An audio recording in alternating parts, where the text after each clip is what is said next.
Halo semuanya, kembali lagi bersama saya Johan di Juna Trading ID. Jadi pada kesempatan video kali ini, saya akan coba update kembali untuk update dari pergerakan XOUSD. Dan seperti biasa, video mingguan itu biasa kita akan coba untuk membuat mapping bersama ya, dari hasil analisa di sini. Lalu kalau kita lihat di depan layar kalian ini, itu kan chartnya masih kosong. Masih belum saya gambar ya, masih benar-benar clear untuk chartnya dan hanya ada di indikator volumenya aja di sini. Kenapa saya ada indikator volume? Karena di sini saya trading memang menggunakan si indikator volume ini.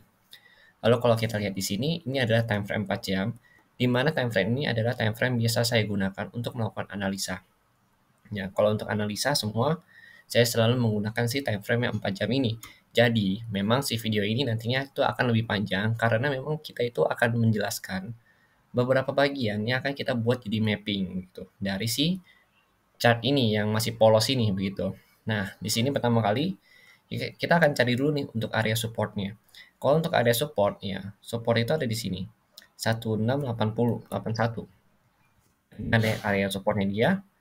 Nah, kalau kita lihat di sini, nih ada satu di sini. Di sini juga sama satu. Nah, ini adalah area supportnya dia. Kemudian kita cari lagi nih, area resistennya itu di mana?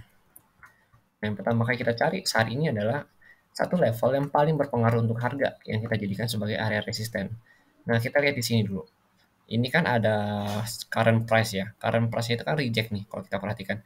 Dia pullback dari harga 1689 kemudian dia naik ke harga kurang lebih 1717 ya di sini ya. Tapi dia reject di sini. Nah, kita lihat di sini. Coba kita lihat ke samping sini ya. Kita lihat ke samping-samping sini.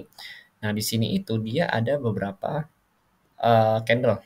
Kalau kita lihat di sini, ini ada candle, ini ada candle juga. Nah, dari sini kita perhatikan bahwa sebenarnya si price reject ini yang ini ya, yang ini price reject yang ini itu dia reject karena ada sebuah garis. Nah, kita tadi tahu nih garisnya dari mana. Kita coba tarik garisnya di sini, ya kan? Kita coba tarik untuk garisnya itu ada di bagian sini. 1715 ya kurang lebih ya. Di 1715 kalau kita perhatikan ya, ini harga yang tidak break dari 1715. Artinya harga itu lanjut turun ke bawah.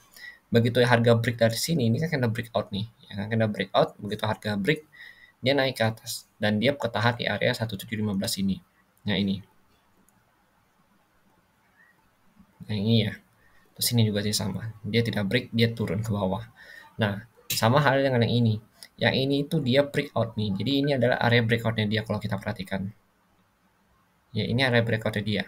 Begitu dia breakout, dia turun ke bawah karena dia breakout dari 1715. Nah, untuk saat ini, yang price yang semalam itu, yang pada saat NFP kemarin, dia itu sempat naik ke atas, tapi di sini dia ketahan di area breakoutnya dia di 1715.5-nya. Karena dia itu masih belum bisa breakout di sini. Tapi kalau kita perhatikan di sini, posisi buyer itu lebih besar daripada posisi seller. Kenapa? Karena di sini ada momentum candle. Momentum candle, harga naik diikuti dengan volume naik. Jadi, kalau misalkan harga naik, ya kan, bullish seperti ini kan harga naik nih, bullish, ya kan. Harga naik, volume buyer ikut naik. Nah, volume buyer ikut naik, artinya di sini posisinya buyer itu semakin kuat ya. Jadi harga semakin naik ke atas, buyernya juga ikut semakin kuat. Makanya volume naik ke atas. Nah, kemudian kalau kita perhatikan lagi di sini, ya kan, ini kan dia reject ya, dia reject di harga 1715.5 ini. Nah, kita tahu dari mana dia mau lanjut naik lagi. Ini ada satu volume merah, tapi volume sellernya itu belum bisa mendominasi dari semua volume yang ada di sini, yang ada sebelah kirinya ini, dari candle ini ya. Nah, kalau begini, kita kalau misalnya kita mau open buy, berarti kita otomatis cari posisi buy. Ya, kita ambil short buy misalkan. Short buy kita ambil dari sini. Kita tarik dari low ke low, ketemu high di sini. Nah, dari sini kita perhatikan harganya itu reject di mana. Kita ambil dulu pertama yang kita cari adalah golden ratio-nya. Nah, golden ratio ini. Nah, ini golden ratio-nya di harga kurang lebih 1699 sama 1703, ya kan. Ini adalah golden ratio dia. Artinya ini adalah area di mana nantinya kalau misalkan dia pullback, dia turun, dia kemungkinan besar akan pullback di area ini. Lalu dia akan coba untuk naik ke atas lagi. Untuk break dari si angka 100 ini. Dari si angka 0.00 ini. Ya, di 1718 ini. Begitu, kalau dia break ini berarti target dia di mana? Target dia pertama terdekatnya itu di 1724 di sini. kan. Di 1724, kenapa di 1724? Kalau kita perhatikan di sini ada resistennya. Nah, di sini ada resisten, jadi dia harus break dulu nih resisten ini. Kemungkinan besar dia akan pullback begini, baru dia lanjut lagi naik ke atas. Naik ke atasnya di mana? Di sini kalau kita perhatikan di time frame 4 jam, itu ada area resisten. Nah, ini area resistennya. Resistennya itu kurang lebih di harga 1735, 1740. Jadi 5 poin ya. Ini harga resistennya.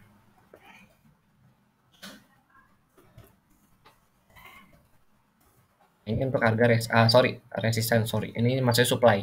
Ini untuk area supply-nya yang masih fresh di sini. Dia terbentuk di sini untuk area supply-nya. Ini masih fresh.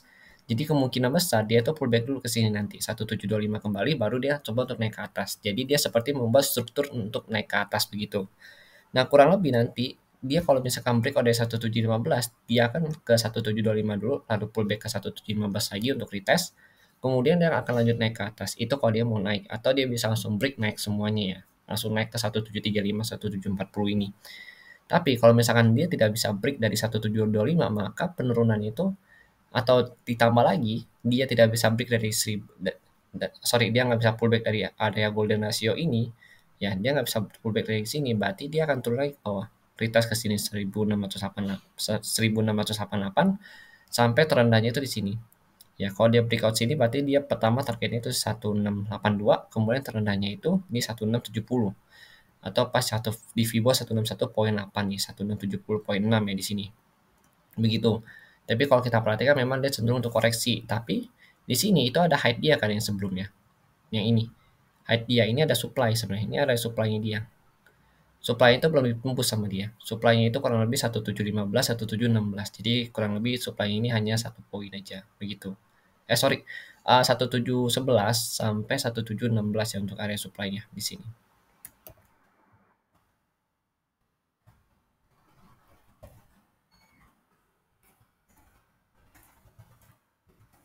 Ini untuk area supply-nya.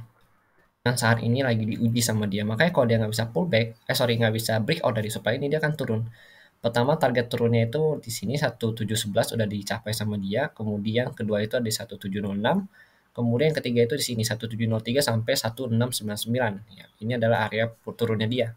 Tapi kalau dia breakout dari 1699 atau 1700, maka dia akan retest kembali ke 1688 sampai kurang lebih sini 1681 sampai 1670. Itu kalau misalkan dia nggak bisa break dari si area supply ini. Tapi kalau dia break dari supply ini, maka target pertama dia itu ada di 1718 kembali, kemudian 1725, dan tertinggi itu di 1735.5 sampai 1740.2. Ini untuk yang hari Senin ya. Hari Senin sampai hari Selasa kurang lebih begitu untuk target price-nya. Begitu. Nah, kalau kita perhatikan memang dari segi DXY ya, kita coba pantau dulu dari DXY. Nah, untuk DXY sendiri dia masih kuat untuk naik ke atas. Nah, ini bisa jadi tekanan juga nih untuk XAUUSD karena DXY-nya ini juga breakout dari area resisten dia di sini. Dia breakout, dia ketahan di resisten nih. Nah, dia breakout ketahan di resisten, kemungkinan si DXY ini masih bisa lanjut naik nih. Kalau dia breakout dari 109 ini. Nah, ini lagi tunggu breakout sebenarnya. Dia kemarin kan naik ke 109.9 ya. Tapi di sini kalau kita lihat ya untuk di time frame kecil, mungkin kita bisa lihat di 30 menit. Nah, 30 menit ini sebenarnya ada area, 15 menit di sini. Nah, 15 menit ini ada area supply. Nah, ini supply zone dia untuk DXY. Nah, dia kalau break dari sini, maka lanjut dia. Mungkin dia bisa lanjut ke 111, ya kan? 110 dulu baru 111 begitu. Ini untuk DXY. Tapi kalau misalkan DXY nggak bisa break dari sini, maka DXY turun. Dia akan retest ke trendline ini kembali ke 19125 atau 109.094 begitu. Jadi kita tetap pantau dari segi DXY juga, oke? Jadi ini untuk pandangan saya dari Juna Trading ID untuk XAUUSD minggu depan, terutama untuk hari Senin dan Selasa. Dan kalau misalkan nanti ada perubahan akan saya update di channel Telegram Juna Trading ID, oke? Terima kasih dan sampai jumpa pada video berikutnya.